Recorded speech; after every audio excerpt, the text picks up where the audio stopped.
अस्सलाम वालेकुम, welcome to अफसलास kitchen. कैसे हैं आप सब लोग? उम्मीद करती हूँ खैर आफियत से होंगे। आज हम लोग बना रहे हैं इमली की चटनी। ये बहुत सी रेसिपीज़ में यूज़ होती है, जैसे कि चना चाट में, फ्रूट चाट में, इसके साथ साथ दही बड़ों में, समोसों के साथ और बहुत से आप स्नैक्स के साथ से यूज़ कर सकते हैं। ये बहुत ही मज़े की और बहुत ही ईजीली घर पर तैयार हो सकती है।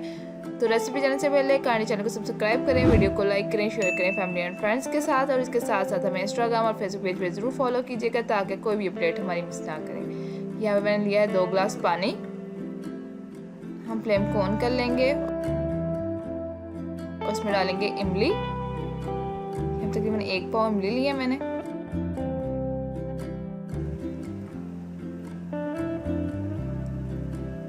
इसको अच्छे से आप लोगों ने गर्म करना है। इसे हमने इतना पकाना है कि इसकी गुठलियाँ जो हैं सेपरेट हो जाए, अच्छे से पक जाए। अगर आप इसे पकाना नहीं चाहते इस तरह, तो आप रात को इसे भिगो के रख दें, सारी रात इसे भिगोए रखें और सुबह को इसकी गिल्टियाँ रिमूव कर दें।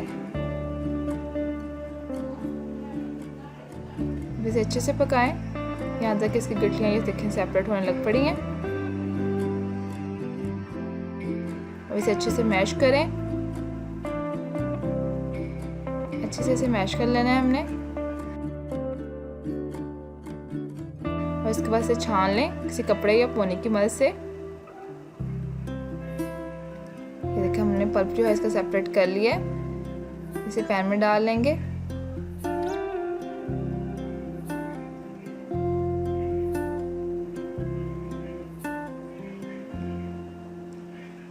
इसे हमने पकाना है, इतना पकाना है कि ये गाढ़ा हो जाए।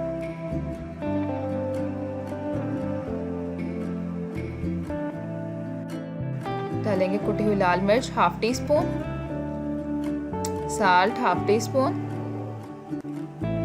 काली मिर्च पाउडर ½ टी स्पून, लाल मिर्च पाउडर ½ टी स्पून, जीरा पाउडर 1 टी स्पून। अब इसे हमने अच्छे से पका लेना है।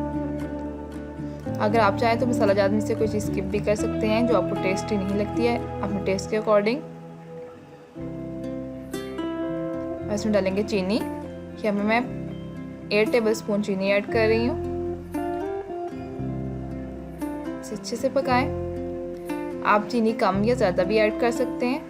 ये देख लें ये पक के जो है तकरीबन 1 कप रह गई है, 1 कप से भी कम।